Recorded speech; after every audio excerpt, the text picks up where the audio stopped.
শান্তি দেবী নিজের স্বামী এবং মেয়ে রুচির সঙ্গে মঙ্গলাপুর নামে একটি গ্রামে থাকত। তার ছেলে দীপক গুজরাটের জব্বলপুরে কাজ করত।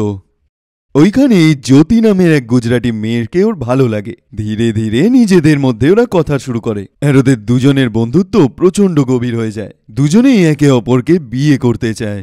তো দুজনেই এদিক ওদিক করে নিজের বাড়ির লোকেদেরকে বিয়ের জন্য রাজি করায়। আর দীপক জ্যোতিকে বিয়ে করে তাকে তার বউ বানিয়ে তার বাড়িতে নিয়ে আসে। জ্যোতিমা, আজকে তুমি শ্বশুর বাড়িতে প্রথম রান্না করবে, তাই তুমি সবার জন্যে ভালো খাবার বানিয়ে নাও। ঠিক আছে মাম্মিজি, কিন্তু আমি সবার জন্য কি খাবার বানাবো? আমি তো জানিই না যে আপনাদের কার কি খেতে ভালো লাগে। বৌমা, আমরা সকলেই তো একদম নিরামিষ খাবার ভালোবাসি। এবার তুমি নিরামিষের মধ্যে যা খুশি বানাও, যেটা তুমি সবচেয়ে ভালো বানাতে পারো সেটাই বানিয়ে দাও। ঠিক আছে মাম্মিজি, তাহলে আমি সবার জন্য স্পেশাল গুজরাতি খাবার বানাবো। এমনিও আমি সবসময় গুজরাতি খাবারই বানিয়েছি, তাই আমি গুজরাতি খাবার খুব ভালো করে বানাতে পারি। আরে বাহ বৌদি, তাহলে আজকে খেতে তো বেশ মজা হবে। আসলে আমরা এর আগে কোনোদিন গুজরাতি খাবার খাইনি, তাই আমি তোমার হাতের গুজরাতি খাবার খাবার জন্য ভীষণ এক্সাইটেড। দাদা বলেছিল যে তুমি ভীষণ ভালো খাবার বানাও, তাই এবার তুমি তাড়াতাড়ি টেস্টি টেস্টি গুজরাতি খাবার বানিয়ে দাও। আমি তো আর ওয়েটই করতে পারছি না। ঠিক আছে, আপনারা একটু অপেক্ষা করুন, আমি এখনই আপনাদের জন্য টেস্টি টেস্টি খাবার আনছি। জ্যোতি কিচেনে খাবার বানাতে যাচ্ছিল। একটা কাজ করি, খাবারে ধোকলা, কারি খিচড়ি আর জিলিপি ফাফড়া বানিয়ে দিই। আর আমাদের ওখানে জিলিপি ফাফড়া আর ঢোকলা সব জায়গায় ফেমাস, সবার ভীষণ ভালো লাগবে। জ্যোতি 1 ঘন্টার মধ্যেই সব খাবার তৈরি করে নিয়ে চলে আসে। আরে বৌমা, তাড়াতাড়ি সবাইকে খেতে দিয়ে দে। এত ভালো গন্ধ আসছে যে আমি তো আর অপেক্ষাই করতে পারছি না। এখনই আনছি মাম্মিজি। আমি আপনাদের জন্য ঢোকলা, গুজরাতি কারি খিচড়ি আর জিলিপি ফাফড়া বানিয়েছি। আমার বাবা মায়ের তো আমার হাতের জিলিপি ফাফড়া ভীষণ ভালো লাগে, আর ঢোকলা, আমার হাতের ঢোকলা যে খায় সে খেতেই থাকে। তুমি তো নিজেই নিজের প্রশংসা করছো বৌদি। এই খাবারের স্বাদ কেমন সেটা তো আমরা খেয়েই বুঝতে পারবো না। আর বাকি খাবারের তো খুব সুন্দর গন্ধ আসছে। আরে শুধু গন্ধই নয়, এই খাবারের স্বাদটাও দারুণ হবে। আমার তো জ্যোতি রাতের রান্না দারুণ লাগে। চলো জ্যোতি, এবার সবাইকে তাড়াতাড়ি খেতে দাও। জ্যোতি সবাইকে খেতে দেয়। সবাই যেই মাত্র খাওয়াটা খায় তখনই ওদের ওই খাবারের স্বাদটা কেমন যেন একটু আলাদা লাগে। আরে বৌমা, তুমি এই কারিতে হলুদ দাওনি, আর এটাই পাকড়িও দাওনি। আরে হলুদ পাকড়ি এসব ছাড়ো মা। বৌদি, তুমি কারির মধ্যে চিনি কেন দিয়েছো? আরে এটা কারি না, এটা গুজরাতি কারি। এটা এভাবেই বানাতে হয়। এটা পেটের জন্য ভীষণ হালকা হয়, তাই জন্যে যখন কারুর শরীর খারাপ থাকে তখন সেই কারি খায়। আমি তো আমার বাড়িতে একদিন ছাড়া এই কারি খিচড়ি বানাই, সবার ভীষণ পছন্দ। আচ্ছা, কিন্তু বৌমা হলুদ হলুদ জিনিসটা কি? আরে বাবা, এটা তো ঢোকলা। আমার একটা গুজরাতি বন্ধু ছিল জ্যোৎস্না, ওর মাও অনেকবার আমাদের জন্য ঢোকলা বানিয়ে পাঠাতো। এটা খেতে তো ভীষণ টেস্টি, আর তোমার খাবার জন্যে তো আরো ভালো। তোমার দাঁতে ব্যথা থাকে না, এই ঢোকলা একদম নরম খেতে হয়। আচ্ছা চলো তাহলে খেয়ে দেখি একটা। এমনি তো বৌমা, তুমি জিলিপি বানিয়ে আজকে দারুণ করেছো।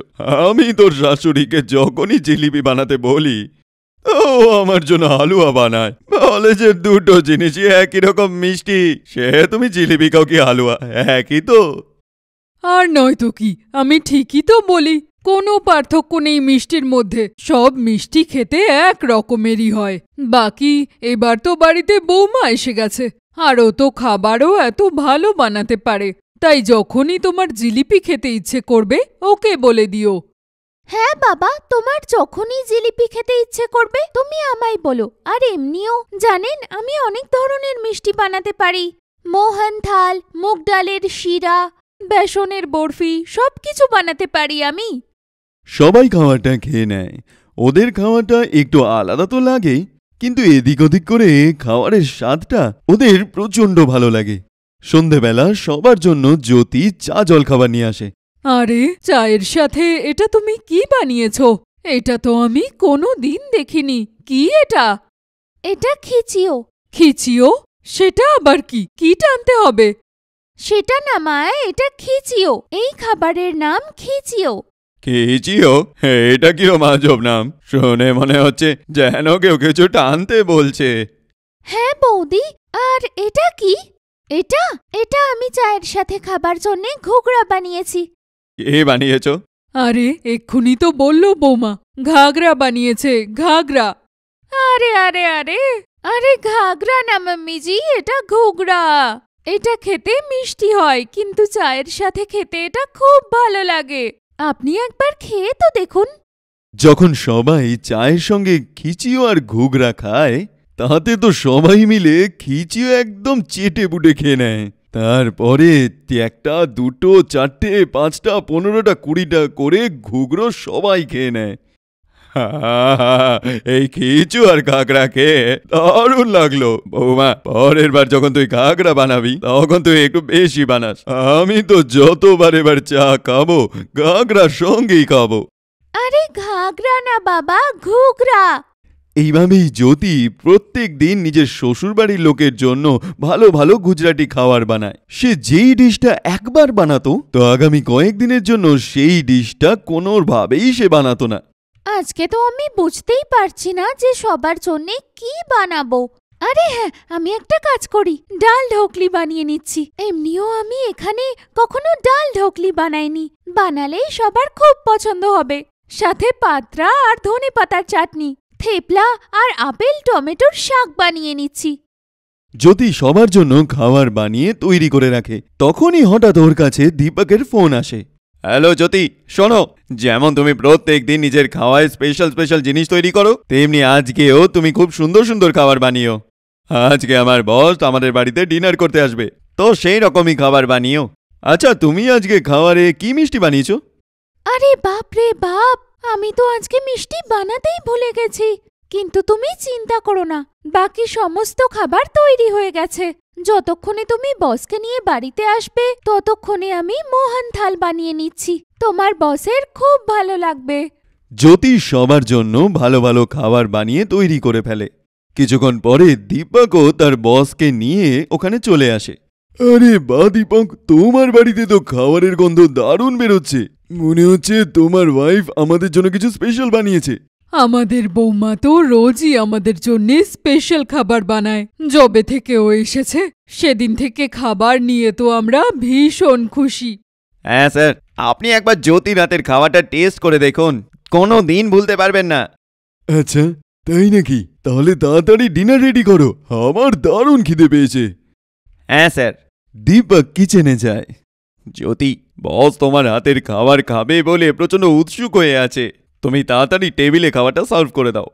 আরে দাঁড়াও দাঁড়াও, অনেক খাবার রয়েছে। তুমি একটা কাজ করো, তুমি এই ডাল ঢোকলি আর আপেল টমেটোর শাক টেবিলে গিয়ে রেখে দাও, ততক্ষণে আমি বাকি খাবার নিয়ে আসছি। জ্যোতি দীপকের সঙ্গে তাড়াতাড়ি ডিনারটা টেবিলে সাজিয়ে দেয়। দীপকের বসও গুজরাটি খাবার প্রথমবার দেখছিল, তাই জন্যই সেও বুঝতে পারছিল না যে জ্যোতি তার জন্য খাবারে কি কি বানিয়েছিল।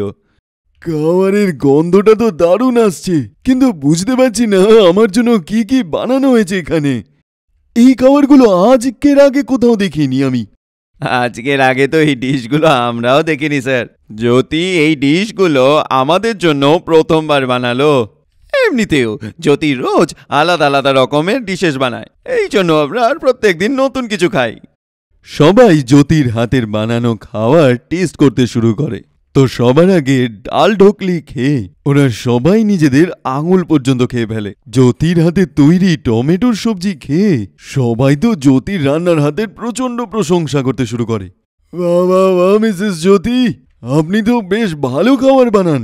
আপনি এই যে ডালের ডিশটা বানিয়েছেন, এর স্বাদটা তো অসাধারণ। আর এর ভিতরে যে আপনি শুদ্ধ ঘি দিয়েছেন, তাই জন্য এর স্বাদটা দুগুণ হয়ে গেছে। আর এই যে আপনি সবজিটা বানিয়েছেন, এইরকম সবজি বানানোর ব্যাপারে তো আমরা ভাবতেও পারি না। দারুণ খেয়েছি আমি। ধন্যবাদ স্যার। দীপক, তুমি একদম ঠিক বলেছিলে যে তোমার বউয়ের মতো খাবার কেউ বানাতে পারে না। খাবারটা খেতেও দারুণ লাগলো। চলুন আমি এবারে এগোই, পরের বার আসার জন্য প্রচন্ড অপেক্ষা করছি। আরে এখনো তো খাবারে মিষ্টি বাকি আছে, আপনি একটু দাঁড়ান, আমি এক্ষুনি মোহনথাল নিয়ে আসছি।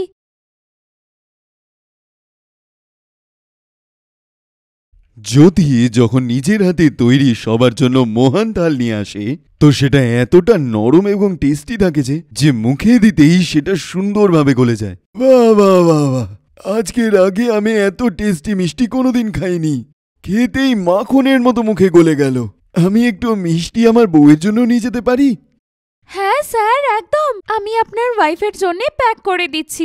জ্যোতি বসের ওয়াইফের জন্য অনেকটা পরিমাণে মোহন থাল প্যাক করে দেয়। জ্যোতির হাতের এত সুন্দর খাবার খেয়ে আর এত সুন্দর আতিথেয়তা দেখে দীপকের বস প্রচন্ড খুশি হয়ে যায় আর দীপককে প্রমোশন দিয়ে দেয়। এই মেয়ে, একটু ঠিক করে কাজ কর। কিন্তু কাকি। আমার সাথে তর্ক করার কথা ভাববিও না। সুনিতা নন্দিনীকে খুব বাজেভাবে বকতে থাকে, যার ফলে তার চোখে জল চলে আসে। কিন্তু তখনই ওখানে শালুও চলে আসে। সুনিতা, নন্দিনী এখন ছোট বাচ্চা, তুমি ওর সাথে এরকম ব্যবহার কেন করছো? দেখো, আমি বাড়ির সব কাজ করে দিয়েছি। যদি তোমার কোনো জিনিসের দরকার হয় তাহলে তুমি আমায় বলো, কিন্তু তার জন্য নন্দিনীকে এইভাবে বিরক্ত করার কোনো দরকার নেই। ও হো হো হো, দেখো তো একবার কিভাবে আমার সাথে তর্ক করছে। আরে আমি তো ওকে কাজ করা শেখাচ্ছি, বড় হয়ে যাওয়ার পরে ওরই কাজে আসবে এইসব। যদি সেরকমই হয় তাহলে তুমি নিজের মেয়েকেও শেখাতে পারো, এইসব তো ওরও কাজে আসবে, তাই না? দেখো শালু, তুমি নিজের জায়গা ভুলে যেও না। কিন্তু সুনিতা, তুমিই এইসব শুরু করেছ। আমি তোমাকে কতবার বলেছি যে আমার বাচ্চাকে এইভাবে বিরক্ত করো না। তোমাকে আমি পরে দেখে নিচ্ছি। কোনো ব্যাপার না মা, তুমি ঘরে গিয়ে নিজের স্কুলের হোমওয়ার্ক করো।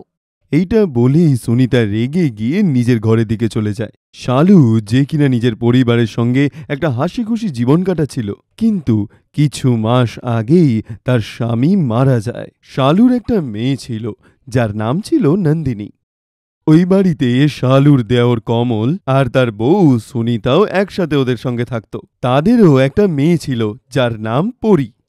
শালুর স্বামী মারা যাওয়ার পর তার দেওর এবং তার বউ ওর সাথে খুবই খারাপ ব্যবহার করত। এইভাবেই সময় কাটতে থাকে। আর একদিন, ওর চুল কত লম্বা আর ঘন, আমার মেয়ের চুলটাও লম্বা হলে ভালো হতো। সুনিতা নন্দিনীর কাছে যায়। শোনো, এদিকে এসো। নন্দিনী সুনিতার কাছে আসতে ভয় পাচ্ছিল। আরে ভয় পেও না, আমি তোমাকে কিচ্ছু বলবো না। হ্যাঁ কাকি।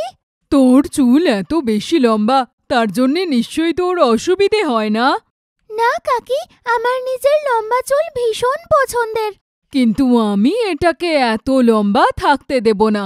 আরে বাবা, আজকাল তো ছোট চুলের ফ্যাশন, তোরও নিজের চুল কাটিয়ে নেওয়া উচিত। তুই দেখেছিস তো যে পরীর চুলও কত ছোট।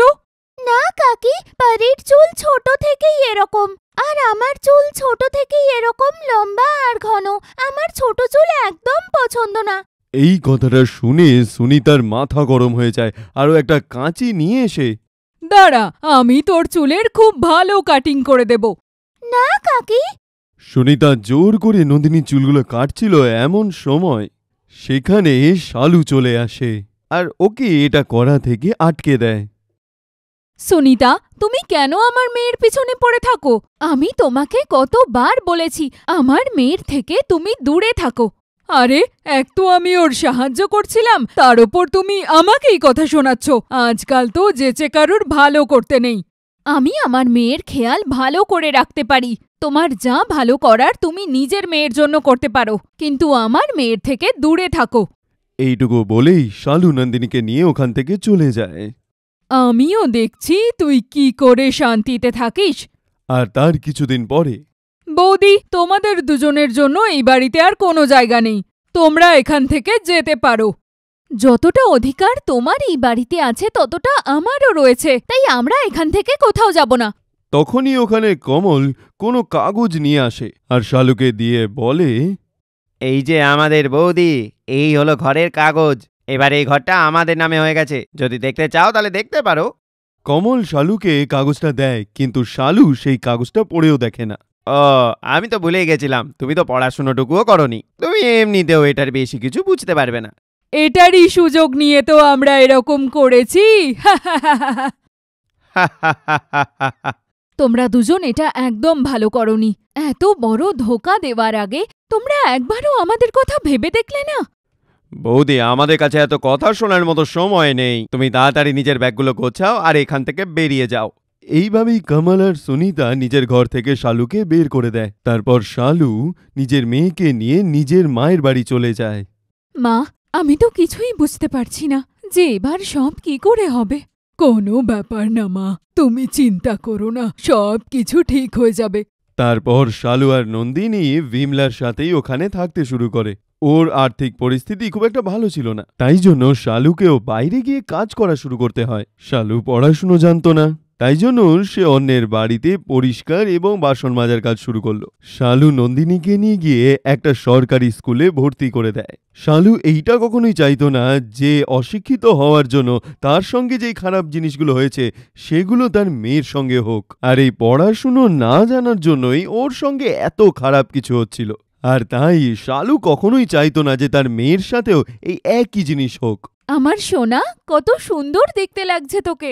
তারপরে শালু নন্দিনীকে কালো টিকা লাগিয়ে দিয়ে বলে, আমার সোনা মেয়ের যেন কারুর নজর না লাগে। আরে, আমাদের মেয়ে এমনি এত সুন্দর যে সবাই ওর চুলের প্রশংসা করতে থাকে। সবাই বলতে থাকে বিমলার নাতনির চুল কত লম্বা আর ঘন। সবাই এর রহস্য জানতে চায়। হ্যাঁ দিদা, আমারও নিজের লম্বা চুল খুব ভালো লাগে। স্কুলেও সবার আমার চুল খুব ভালো লাগে, আর তাই আমার এতগুলো বন্ধু আছে। হ্যাঁ মা, এই চুল তোর সৌন্দর্যকে আরো বেশি বাড়িয়ে তোলে। এইভাবেই শালু আর বিমলা নন্দিনীকে খুব আদরে বড় করতে থাকে। আর কিছুদিন পর যখন নন্দিনী বড় হয়ে ওঠে, মা, তুমি চিন্তা করো না, আমি বাড়ির সব কাজ করে নেব। আরে মা, তুই আর কি করবি? এবার থেকে তোকে কলেজেও যেতে হবে, আর সন্ধেই তুই টিউশনও পড়াতে যাবি। তারপর তোকে বাড়ির কাজও করতে হবে। এইভাবে তো তুই শ্বাস নেওয়ারও সময় পাবি না মা। কোনো ব্যাপার না, আমি নিজেই সব কাজ করে নেব। মা, তুমিও তো সারাদিন বাইরে কাজ করে আসো, সারাদিন কাজ করে ক্লান্ত হয়ে যাও, তাই আমাকেও তোমার একটু সাহায্য করতে দাও। মা, এবার তুমিই বোঝাও নন্দিনীকে। নাও, আবার দুই মা মেয়ে কাজের জন্য লড়তে শুরু করে দিয়েছে। আরে তোরা দুজনে একসাথেই কাজ কর, এতে কাজও তাড়াতাড়ি শেষ হবে আর একজনের উপর বেশি চাপও পড়বে না কাজের। হ্যাঁ দিদা। আচ্ছা, ততক্ষণে আমি জলখাবার বানিয়ে দিই, নয়তো আবার তোর কলেজের জন্য দেরি হয়ে যাবে। আর ততক্ষণে আমি বাড়ির বাকি কাজ করে দিচ্ছি। এইভাবে ওরা তিনজন নিজেদের জীবনগুলো কাটাচ্ছিল। হয়তো ওদের কাছে বেশি কিছু ছিল না, আর ওদের অনেক কষ্ট করে টাকা অর্জন করতে হতো, কিন্তু তাও ওরা নিজেদের জীবনে খুব আনন্দে ছিল। নন্দিনীও তার মাকে সাহায্য করতে চাইতো, এই জন্য ও সন্ধেবেলায় বাচ্চাদের টিউশন পড়াতো। এবার নন্দিনী কলেজ যাওয়া শুরু করেছিল, আর ও যে কলেজে যেত সেখানেই ওর কাকির মেয়ে পরিও পড়তো। তারপর একদিন যখন নন্দিনী পরীকে কলেজের মধ্যে দেখে, তো নন্দিনী ওকে দেখেই চিনতে পেরে যায় আর ওর কাছে গিয়ে ওকে বলে, আরে পরি, তুমি কেমন আছো? তুমি আবার কে? আমি আসলে তোমার শালু কাকিমার মেয়ে নন্দিনী। আচ্ছা, তুমি নন্দিনী? হ্যাঁ পরি, আমি তোমার বোন হই। ইউ, তুমি আমার বোন হতে পারো না? আমি তো তোমাকে দেখেই বুঝে গেছিলাম যে তুমি নিশ্চয়ই কোনো ভিখারি। আর দেখো, তুমি সত্যিই একজন ভিখারি। তুমি এভাবে কেন বলছো পরি? দেখো, নিজের কাজে মন দাও। আমার সাথে বেশি বন্ধুত্ব করার কোনো দরকার নেই। আমি তোমার মতো ভিখারির সাথে কথা বলি না। হ্যাঁ। পরি নিজের বন্ধুদের সামনেই নন্দিনীকে বেইজ্জত করে আর ওখান থেকে হাসতে হাসতে চলে যায়। পরীর এই ব্যবহারটা দেখে নন্দিনীর প্রচণ্ড খারাপ লাগে, কিন্তু নন্দিনী পরীকে কিছুই আর বলে না। আর ওই দিনের পর থেকে নন্দিনীও পরীর সঙ্গে আর কথা বলে না। কিন্তু পরী জেনে বুঝে নন্দিনীকে বারবার অপমান করত, কারণ সবাই নন্দিনীর লম্বা চুলটার প্রচণ্ড প্রশংসা করত, আর পরী ওর লম্বা চুলের জন্য খুব রেগে যেত। যেমন একদিন নন্দিনী হলে নিজের ক্লাসের দিকে যাচ্ছিল, ওখানে পরী একটা পাতলা দড়ি বেঁধে রেখেছিল, আর নন্দিনী কাছে এলেই ও ওটা টেনে দিল, যার ফলে সেটাতে পা লেগে গিয়ে নন্দিনী মাটিতে পড়ে যায়। অন্ধ কোথাকার! এটাই তোমার আসল জায়গা। তখনই ওখানে ইয়াশ নামের একটা ছেলে আসে আর ও নন্দিনীকে তোলে। তুমি ঠিক আছো তো? হ্যাঁ। তোমার চোট লাগেনি তো? না না। তখন নন্দিনী ওখান থেকে চলে যায় আর পরি ইয়াশের কাছে এসে বলে, দেখো ইয়াশ, এই মেয়েটা কিন্তু খুব চালাক। তুমি ওর থেকে দূরে থেকো। তুমি ওর সত্যিটা জানো না। ও হলো 1 নাম্বারের ভিখারি, ভিখারি কোথাকার। দেখো আমি বাচ্চা নই, আমি জানি কোনটা করা উচিত আমার আর কোনটা করা উচিত নয়। এইটা বলেই ইয়াশ ওখান থেকে চলে যায় আর পরি ইয়াশের কথায় খুব রেগে যায়। তারপর হঠাৎ একদিন সুনিতার শরীরটা খুব খারাপ হয়ে যায়, যার ফলে পুরো বাড়ির দায়িত্বটা নন্দিনীর ঘাড়ে চলে আসে। নন্দিনী না ঠিক করে ওষুধপত্র কিনতে পারছিল, না বাড়িটাকে চালাতে পারছিল, যার জন্য নন্দিনী প্রচণ্ড কষ্ট পেতে থাকে। কিন্তু তারপর একদিন যখন নন্দিনী নিজের কলেজ থেকে বাড়ির দিকে যাচ্ছিল, তখন রাস্তায় ওর একটা লোকের সাথে দেখা হয়। আরে আপনার চুলটা তো বেশ সুন্দর এবং লম্বা, আপনি কি আমাদের অ্যাডে একটু শুটিং করতে চাইবেন? এত বড় অফার শুনে নন্দিনী হাঁ হয়ে যায়। হ্যাঁ একদম। তারপরে নন্দিনী ওদের অ্যাড শুট করে, যার জন্য ও অনেক ভালো টাকা পায়। আর এখন নন্দিনী প্রচণ্ড পরিচিত হয়ে যায়, যার জন্য কলেজে সবাই ওর প্রচণ্ড প্রশংসা করে। নন্দিনীকে এতটা ফেমাস দেখে পরি প্রচণ্ড রেগে যায় আর নন্দিনীর চুলে চুইংগাম লাগিয়ে দেয়। তোমার আমার সাথে কিসের শত্রুতা পারি? আমার সাথে তুমি এরকম কেন করো? কারণ তুমি এটারই যোগ্য। তারপর নন্দিনী বাড়ি এসে ঠান্ডা জলের সাহায্যে সেই চুইনগামটা তুলে ফেলে। এইভাবেই সময় কাটতে থাকে। আর এখন পরি আর নন্দিনীর বিয়ের জন্য সম্বন্ধ দেখা হচ্ছিল। পরি নিজের বাড়ির লোকেদের বলে দেয় যে ও ইয়াশের সঙ্গে বিয়ে করতে চায়, আর তাই জন্য পরির বাড়ির লোক ইয়াশের বাড়িতে বিয়ের সম্বন্ধ নিয়ে যায়। কিন্তু ইয়াশ সেই সম্পর্কটার জন্য একদম পরিষ্কার না বলে দেয়। আমি নন্দিনীকেই ভালোবাসি আর আমি শুধু ওকেই বিয়ে করব। ওই ভিখারি মেয়েটার মধ্যে তুমি এমন কি দেখতে পাও যে তুমি একেবারে ওকে বিয়ে করতে চাও? ওর মনটা খুব পরিষ্কার এবং সুন্দর, আর তার সঙ্গে নন্দিনীর মনে সবার প্রতি ভালোবাসা আছে। উল্টো দিকে তোমার মনে এইসব কিছুই নেই, আর তোমার মনটা তো খুবই খারাপ দেখতে। তুমি আমার সঙ্গে শুধু আমার টাকার জন্যই বিয়ে করছো। যদি আমি বড়লোক না হতাম তাহলে তুমি আমাকেও বিয়ে করতে না। পরীকে এরকম উল্টোপাল্টা শুনিয়ে ইয়াশ ওকে ওখান থেকে পাঠিয়ে দেয়, আর তারপর নিজের বাড়ির লোকেদের সঙ্গে নিয়ে নন্দিনীর বাড়িতে যায় সম্বন্ধের জন্য। আমরা খুবই ভাগ্যবান যে আপনাদের সাথে আমাদের সম্পর্ক হতে যাচ্ছে। না না দিদি, ভাগ্য তো আমাদের ভালো যে আমরা এত মিষ্টি বৌমা পাচ্ছি। আর ওর লম্বা কালো ঘন চুল তোর সৌন্দর্যকে আরো বাড়িয়ে তোলে। এইভাবেই নন্দিনী আর ইয়াশের বিয়ে হয়ে যায়।